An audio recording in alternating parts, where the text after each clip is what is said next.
প্রিয় গ্রাহক, আসসালামু আলাইকুম। ড্রিম টাচ 2 এর পক্ষ থেকে আপনাদেরকে জানাই স্বাগতম।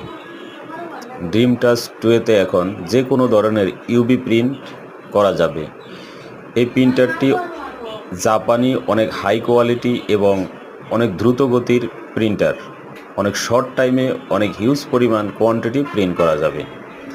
আমাদের এই প্রিন্টারে যা যা আপনারা প্রিন্ট করতে পারবেন: plastic ID card, ribbon, fan, table topper, paper weight, name plate, acrylic sheet এবং যাবতীয় যে কোনো metal sheet, plastic sheet print করা যাবে। এবং আপনাদের নির্দিষ্ট প্রোডাক্ট নিয়ে আসলে আমরা যে কোনো সাইজে, যে কোনো পরিমাণে, যে কোনো কোয়ান্টিটিতে আমরা প্রিন্ট করে দিতে পারবো। প্রয়োজন হলে অবশ্যই যোগাযোগ করুন স্ক্রিনে দেওয়া হোয়াটসঅ্যাপ নাম্বারটিতে। ধন্যবাদ।